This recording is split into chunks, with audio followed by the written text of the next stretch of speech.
الحمد لله الذي أنزل إلينا القرآن العظيم نورا وهدى للعالمين،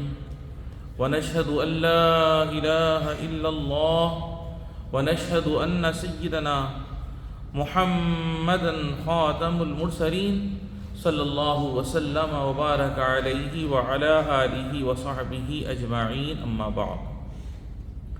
فأوصيكم عباد الله ونفسي بتقوى الله. قال جل في علاه: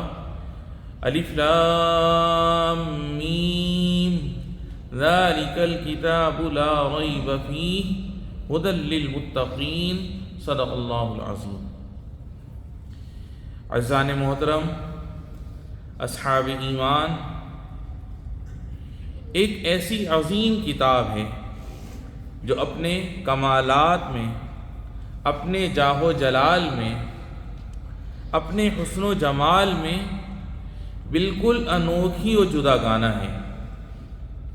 نہ تو پہلے زمانوں میں اس کی کوئی مثال موجود ہے اور نہ ہی آئندہ زمانوں میں اس کی کوئی نظیر ہے. جو بڑوں کی زاد راہ ہے، بچوں کے لیے محفوظ قلعہ ہے، ایک زندہ و جاوید معجزہ ہے، اور ایک کامل و مکمل حجت و برہان ہے، جس کے بارے میں رب تعالی نے فرمایا: فَلِلَّهِ الْحُجَّةُ الْبَالِغَةُ، یعنی کہہ دو بس اللہ کی حجت پوری ہو چکی. یہ ایسی کتاب ہے جس کا بیان محکم و مضبوط ہے، جس کے دلائل روز روشن کی طرح واضح ہیں، اور جو ہر قسم کی کمی بیشی سے پاک و محفوظ ہیں. ارشاد باری تعالی ہے: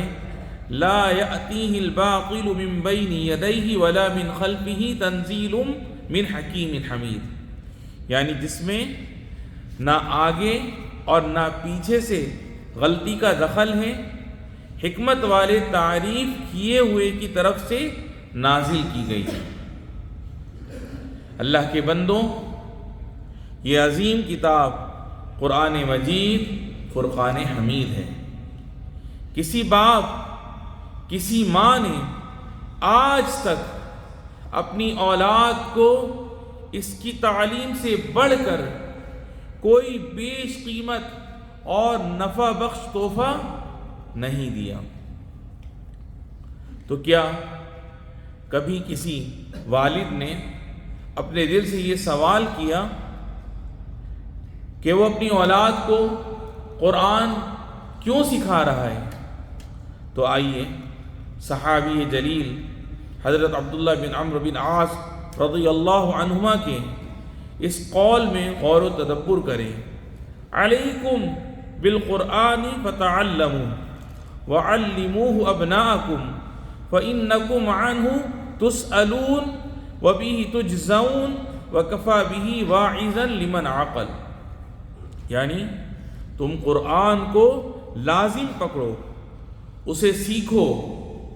اور اپنی اولاد کو سکھاؤ، کیونکہ تم سے اسی کے بارے میں سوال کیا جائے گا اور اسی کے مطابق تمہیں بدلہ ملے گا، اور جو عقل رکھتا ہے اس کے لیے قرآن ہی بطور نصیحت کافی ہے. میرے بھائیوں، قرآن پاک سیکھنے سے ہمارے بچوں پر سکینہ و اطمینان، ہدایت و رحمت نازل ہوتی ہے. ارشاد باری تعالی ہے: وَإِنَّهُ لَهُدًى وَرَحْمَةٌ لِّلْمُؤْمِنِينَ، اور بے شک وہ ایمان والوں کے لیے ہدایت اور رحمت ہے. قرآن کریم سیکھنے سے ان کا اپنے رب سے تعلق مضبوط ہوتا ہے، ان کا عقل و فہم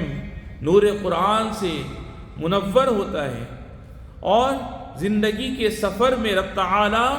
ان کو گمراہی و بے راہ روی سے بچاتا ہے. ارشاد باری تعالی ہے: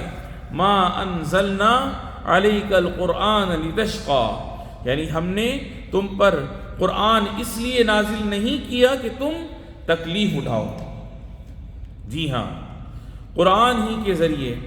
بچوں کی زندگیاں خوشگوار ہوتی ہیں، ان کے اخلاق بلند ہوتے ہیں۔ اپنے پیارے نبی صلی اللہ علیہ وسلم کی سنت کی اتباع کرتے ہوئے کہ جن کا اخلاق خود قرآن تھا، جیسا کہ حضرت ام المؤمنین سیدہ عائشہ رضی اللہ عنہا نے آپ علیہ السلام کے اخلاق کے بارے میں فرمایا، میرے بھائیوں، ہمارے بچے جب حفظ قرآن کو اپنا معمول بنا لیتے ہیں تو ان کے اذہان میں سمجھنے، غور و فکر کرنے، آیات کے درمیان ربط قائم کرنے اور متشابہات میں فرق جاننے کی صلاحیت پیدا ہو جاتی ہے، جس سے ان کی ذہانت بلند ہوتی ہے، ان کی یادداشت تیز ہوتی ہے، ان کا فہم و ادراک وسیع ہو جاتا ہے، ان کی زبان مضبوط ہوتی ہے اور ان کی فصاحت نمایاں ہوتی ہے۔ اور کیوں نہ ہو جبکہ وہ قرآن کے ساتھ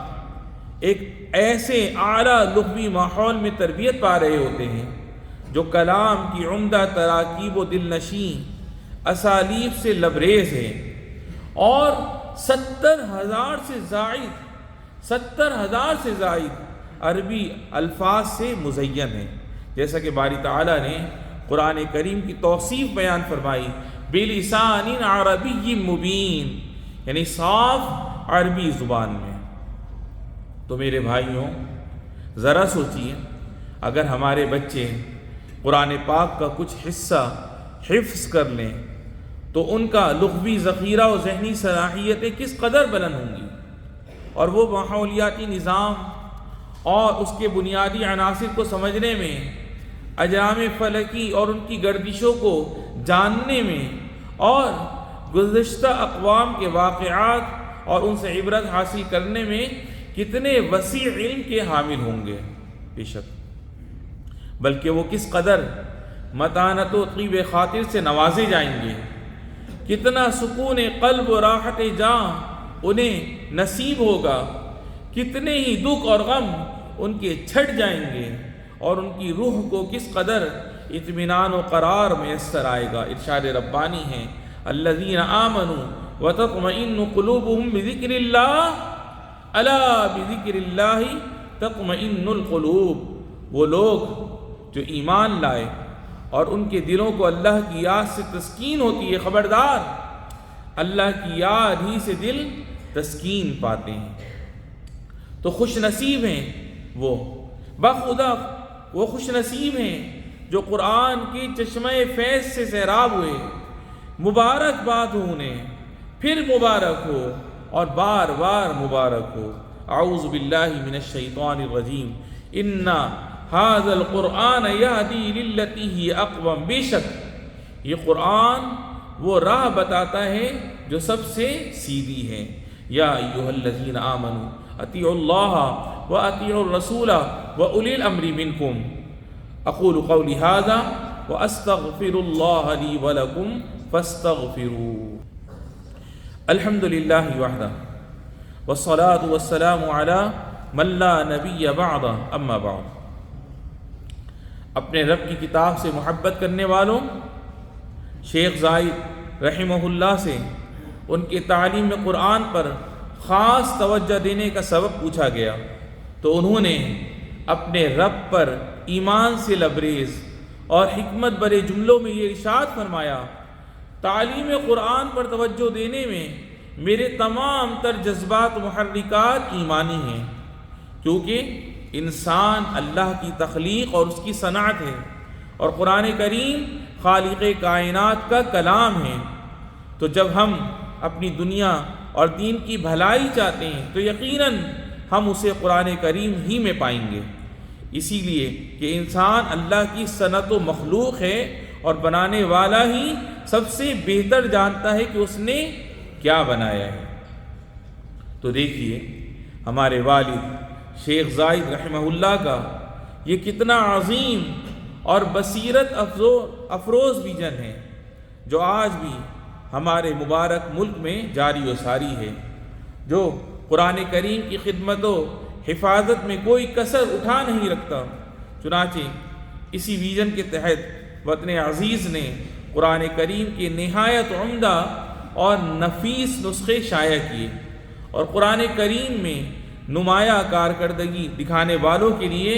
اعلیٰ و قیمتی انعامات مختص کیے۔ لہذا کوشش کریں کہ اپنے بچوں کو اپنی مسجدوں میں، اپنی مجالس میں اور اپنے علاقے کے مراکز تحفیظ اور صرف سرکاری پلیٹ فارمز ہی سے قرآن کریم کی تعلیم دلوائیں، لیکن خبردار، ہوشیار، ہر اس ڈیجیٹل پلیٹ فارم سے بچیں جو ہمارے اس ملک میں رجسٹرڈ نہیں، ہر اس محفظ و معلم سے بچیے جس کے پاس قرآن کریم کی تعلیم دینے کا سرکاری اجازت نامہ نہیں۔ چنانچہ کتنے ہی ایسے غیر رجسٹرڈ اور غیر لائسنس یافتہ پلیٹ فارمز ہیں جنہیں ہم نے اپنے بچوں کو قرآن کریم حفظ کرانے کی غرض سے گھروں میں آنے دیا، مگر وہ ہمارے لیے وبال جان بن گئے، تباہی و بربادی کا باعث بنے اور حسرت و ندامت کا سبب ٹھہرے، کیونکہ کتنے ہی ایسے غیر اجازت یافتہ محفظین ہیں جنہوں نے ہمارے بچوں کو کسی آیت کی ایسی تفسیر بتائی جو اس کی اصل مراد سے یکسر مختلف تھی۔ لہٰذا وہ بچوں کے ذہنوں میں ایسے شکوک و شبہات ڈال گئے جن سے وہ عمر بھر الجھنوں اور مخمصوں میں مبتلا رہے۔ وَهُمْ يَحْسَبُونَ أَنَّهُمْ يُحْسِنُونَ صُنْعًا، اور وہ خیال کرتے ہیں کہ بے شک وہ اچھے کام کر رہے ہیں۔ عزیزان محترم، اللہ رب العزت سے التجا ہے کہ وہ ہمیں تعلیمات قرآن کو صحیح طور پہ سمجھنے اور اپنے بچوں کو صحیح قراء و حفاظ اور رجسٹرڈ مدارس سے قرآن پاک کی تعلیم دلوانے کی کوشش کریں۔ رب العالمین ہمارے اس عمل کو اپنی بارگاہ میں قبول فرمائے۔ ہمیں، ہمارے والدین، بہن بھائی، بیوی بچوں کو رب العالمین صحت و سلامتی اور عافیت والی زندگی نصیب فرما، اور جن کے والدین اور بہن بھائیوں میں سے جو بھی تیری بارگاہ میں چلے گئے رب العالمین ان سب کی بے حساب بخشش و مغفرت فرما۔ ھذا وصلوا وسلموا علی سیدنا و نبینا محمد، اللہم صل وسلم وبارک علیہ وعلی آلہ وصحبہ والتابعین، وارض اللہم عن سائر الصحابۃ الاکرمین۔